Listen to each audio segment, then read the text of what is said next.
Are you prepped?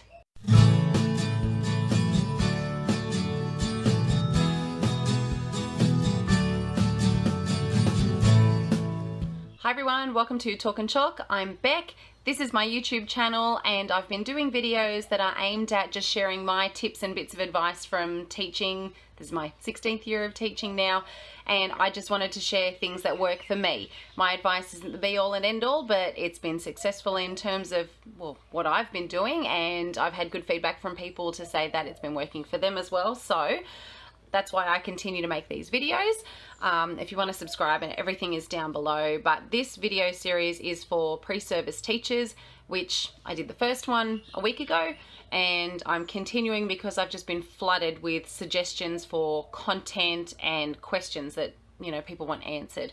So the idea of these videos is just to be supportive. If you've got comments or suggestions that you want to share, please pop them in the comments below. Send them to me so that I can share them on social media, just for the benefit of any other pre-service teachers that are out there. If you're someone who's watching from interstate or overseas, hopefully this will help you as well. If you're someone who is studying to be a teacher, I don't know if they're called pre-service teachers everywhere. We were just called prac students when I was at uni. I don't know when it changed, to be honest, but that's what it is now. So I'm going with PST, pre-service teacher, because that's the acronym we're using at the moment, because we love acronyms in the Department of Education. So I'm going to get into today's topic. I've got my trusty notebook with me. If you've watched any of my other videos, you'll see that sometimes I'm looking down because I don't want to skim over any points that I think are important. So I've been making lots of notes so far for content for, excuse me, the PST videos that are coming. So I'm going to try and upload either Wednesday or Thursday. My daughter has netball training on a Wednesday night, so probably most likely it'll be on Thursdays. And then my normal video content on the weekends. So today I'm going to be talking about prepping before you actually go to a prac, before you go to practicum. So before you go to actually start engaging in the classroom. And it's quite frustrating to find out that some universities aren't doing pracs until second year. I think it's really important that it's done straight away. I just remember the dropout rate of people who were studying, who I was studying with, who went, you know what, I love the idea of it. I got into a classroom and realized I don't like it and I'm leaving. And the financial burden that goes with it if you need to drop out, I can't imagine how many people would be sticking with it just because they've already paid for it or they've already started or don't know what to do. And really that's not the kind of educators we want out there. We want people who love being in the classroom, who love doing what they do. And that's not to say that, you know, that means there are lots of people out there like that. I just hate the idea of that being the case. So anyway, moving on. I'm going to try and keep this broad. However, keep in mind, I'm in New South Wales. I'm in the public system. So most of my knowledge comes from those experiences. So tips for when you're going to prac beforehand. So this is before you found out that you've got a prac, or you know that it's been coming up, and you found out what school you're at, and quite possibly you know what teacher you're with and what grade you're on. So things that you need to have ready before you go. In terms of your mentor, it's really good for them to have a really good understanding of exactly what you're expected to do while you're there. So when I've been a mentor, I've been given a handbook, a mentor handbook, and it also has information about the expectations of the university for the student, the expectations for the mentor, and then kind of the expectations for the principal that might be involved in that process as well. And most of the time it just means coming in, teaching some lessons, and then giving feedback, observations, and doing like a prac report at the end, which is fairly basic, those things to fill in. However, I found that anytime I've had that prac student, it doesn't come with, you know, that expectation of how many lessons a week you're supposed to teach. It'll just say an average or an overall amount. I want to know, are you expected to teach 6 lessons consecutively? 6 different lessons? Are you expected to do 6 different KLAs? So if you can have that explicit, or if you need that to complete an assignment, make sure your mentor knows. So if you know you've got an assignment, even if it's not actually connected to the prac, you've got another assignment that this will benefit you for, let the mentor know, because chances are we can fit it in there somewhere, somehow, to benefit you. Ultimately, that's why you're there, you know, to learn those things. So we want to make sure that you're getting the most out of that time that's there. any other paperwork that comes with that if you need to share it, like if you've done, you know, first aid training or anything like that. It depends on what year you're in as to what you've actually done. If you need something specific from the teacher, ask for it, and please don't be shy in asking for a copy of the timetable, you know, the schedule for the week, a copy of the class profile. We have these things in our programs ready to go, so I could just email it to you if you ask me for it, or print you a copy. That's not a problem. You know, copy the school map so you know your way around, and just to get a gauge on you know, where you are and what you're doing, and where you could go for different things. So if you do have to plan for lessons ahead, I can show you where the storerooms are and what resources are around. If you let us know these things before you even come, then we can plan around that and set aside some time to do that. Also, it means that if any of our professional learning staff meetings tie into what you're doing, we can give you a heads up that that's happening so that you can be part of that process as well. Okay. In terms of preparing, I feel like I should tiptoe over this when I shouldn't. Clothing. So the expectations for clothing. In the public system, we have a dress code. It's in the code of conduct. It's available online. I'll link the code of conduct for you below, so you can just click on the description and have access to that. I'm pretty sure you can access it outside of the departmental system. And in it includes things like, you know, not wearing thongs. You can wear sandals, appropriate, nice sandals. You should not be wearing $2 rip-off thongs from Big W. Stiletto heels. If you're a high school teacher and you're doing, you know, industrial arts, you have to have, you know, leather closed shoes. I'm not sure if steel caps is a requirement for the teacher or not. I had them when I was at school. But they need to be closed shoes, and they can't be canvas. Those sorts of things. There are requirements for that. Things like not wearing jeans every single day. You know, there's exceptions to the rule, like sport days, you can wear trackies and things like that, or, you know, the active wear or whatever on those days, but it should not be everyday wear for you. Men are required to wear collared shirts. That does not mean a business shirt. That could be a polo shirt as long as it's got a collar. It just means not t-shirts. And again, exception to that is, you know, sport days and stuff. Of course you can wear the t-shirt. You might have a school concert where you've all got a matching shirt. That's, you know, an exception to the rule. So I'm also going to link you guys to two other channels. One is called Teacher Tales, and that's with Florence, who is a primary school teacher, and another one is Life in Kafoople Land, and that's with EJ, who is a secondary teacher. Both of them on their YouTube channels have done videos about teacher outfits, and EJ has done some with a male colleague who has shared his styles as well. And they're great because they're within the guidelines, they're appropriate, and they have fun with their outfits as well. So I'm going to link you to their channels. You can go through and have a look at the different videos they've done of different teacher outfits if you're looking for some inspiration. I'm not going to bother going through my wardrobe at the moment. It's school holidays and I've got 3 kids, so I've got a mountain of washing over there to be put away that you can't see. It's off to the side there. You need to know, though, that you really do need to take along, you know, a hat, some sun cream, bring some sunnies, take a pair of runners for those days when you've got sport and stuff, so that, you know, you're protecting yourself. It's within our sun safety guidelines and you're prepared for those situations. I made the mistake of wearing a skirt to my first prac on the first day with kindergarten. I'm very tall. One of the kids came straight up and gave me a hug, and it was a really inappropriate height, and I spent most of the day trying to tug my skirt down. So you got to keep that in mind. You can't wear shoestring straps, and I don't think I have one at the moment. So shoestring is like the length of your bra strap pretty much, you know. It shouldn't be that thin. You can have the thicker ones. I don't even know what that's called, but they're sleeveless, but they're thicker. Those are fine. When you get to spaghetti strapped shirts, that's a no. It's inappropriate.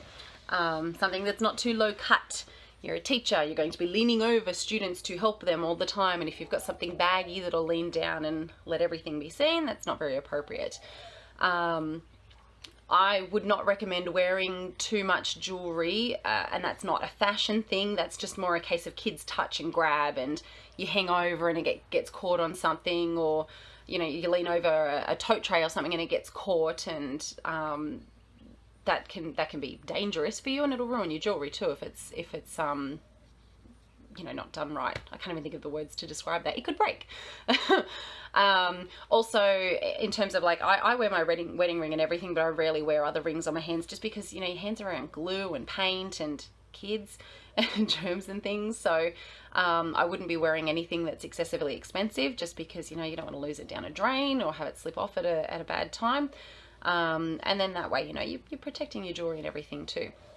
If you're someone who's tattooed, there is no reason whatsoever you should feel the need to cover it up.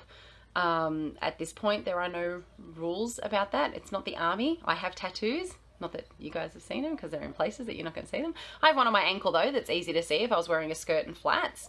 I worked with a woman once who was Maori and had facial tattoos, the tribal tattoos on her face, and she had such immense amount of respect from our Islander community. So, you know, you, be neat and tidy. I recommend having your hair tied up. Just again, same as the jewelry, because if you lean over, if you've got long hair like me, it gets in glue and paint and, you know, it just gets messy, and then kids want to play with it as well. And, you know, knits aren't fun either. Have your hair tied up reduces the risk of knits, because whether you want to or not, kids will come up and hug you when you're not expecting it, that sort of a thing. Okay, I'm trying to think of anything that's to do with clothing. I think that's obviously nothing obscene or inappropriate. You know, no slang or anything on there. You know, dress like you're going to a job interview. If you're wearing jeans to a job interview, then you need to rethink that. I don't want to sound really critical, but you know, I've seen it. I once went, the job that I got with my husband when I first started working at Video Easy, I walked out from my interview and the guy that walked in was wearing a baggy t-shirt that was quite obviously overworn, a pair of tracksuit pants that were big and overworn, and thongs. As I walked out, I was pretty sure I had the job. So that was an interesting thing to see. I don't judge, but don't dress like that to work. Okay. In terms of prepping personal life, this is probably going to be the bigger thing that you need to do, because this timetable is going to impact you, and it's nice to think this is what it'll be like when I am a teacher, but it's not, because you're not doing uni and work and teaching. I did, I suppose. It's not the same, not exactly the same. So you need to be prepared that, you know, at school, half an hour before we start, you could be there half an hour after we finish. So you're not doing a 9 to 3 day. Teachers are constantly saying this. If you haven't heard it by now, I'm going to tell you, it's not a 9 to 3 job. So be prepared for an 8:30 to 3:30 day. You may be invited to join the staff meetings. Some staff meetings begin before that 8:30 mark. Some schools start at 8 and then run it for half an hour, and then so you can still have your half an hour. Some start at 8:30. We start at 8:15. And then you've got the after school meetings as well, which is the professional learning meetings. There could be stage meetings which you might be invited to, which could go through RFF or through lunch or before or after school. These are the things you need to ask in terms of time requirements, because you know, some of you will have jobs, some of you have kids, some of you might be sharing custody of your kids and you'll need to go back and forth with different things. So these are the things you need to take into account when you're going on prac, because one, it is going to be an additional workload for you. It's going to stretch some areas for you. You might be paying more for, you know, petrol than you've been used to paying before. You might decide to take tolls, and that's going to be financial cost for you as well. Keep all of your receipts on those things though, because you can claim things like that on tax. So keep in mind, you know, your childcare, make sure they're aware of what's going on so that you're not getting charged obscene amounts if suddenly you're late or whatever. You can prep that beforehand. Keep in mind your workload. So you'll have, if you're doing lessons, you're going to have to prepare things beforehand. That's not just your lesson plans, that's your resources and everything that go with it. So you're going to have to set aside some time to be able to do those things beforehand, because you probably won't necessarily have time to do it at school, depending on what comes up. So keep in mind that additional workload on top of things like your assignments that you might have as well. I recommend maybe doing some meal prep. All schools have access to cooking facilities, so there should be hot and cold water, there should be drinking water, and you should have access to at least a microwave. So I mean, if you can do some meal prep beforehand, obviously salads are the easiest because it's in a box, you can eat it on duty, you can go. I sometimes just have the shake, you know, the powder shake that you add to water, and then you can drink that while you're walking around if you need to. And if I've got an issue at lunch, then I can still drink that. It's not a problem. Although we are coming into winter, so I mean, you might want to have, you know, veggies or pasta or whatever ready to go in a container that you can just heat up and eat it on the go. A lot of schools do have cutlery and things like that. They also go missing a lot of the time, so you might open up the drawer and there'll be one fork left or no forks left. So if you can bring your own cutlery, that's handy too. Definitely bring along a water bottle. You'll forget to hydrate throughout the day, especially when it's go, go, go like that. Take a water bottle, put your name on it. I like to get a recognizable one, so when I go, where did I leave my water bottle, the kids know exactly where it is and where I've left it and what it looks like. If they wandered the school, they would know which one is mine. I got mine from Kmart. Actually, I've got a video on my Facebook page of it. It's got like pizzas and rainbows and things on it and coffee. It's cute. However, it's one of those ones where you have to take off the whole lid to be able to drink it, which is a pain. I need to go back and just get one of those pop top ones because, yeah, that's a nuisance now to open it, and if I spill it, it's just going to go everywhere. So take into mind your commitments as well. You know, if you belong to a sporting team, let them know this is coming up in case you need to take a night off to be able to get stuff done, or prepare it ahead of time and say, look guys, I'm not going to make that game because I've got prac, I need to have stuff ready. But I'll definitely be there for the next one, because at least then you're not leaving people in the lurch at the last minute because something has come up. So just be prepared for all of that additional time that it's going to take into account. Okay. I think I've covered everything in terms of the points that I put down. I'm just checking it again.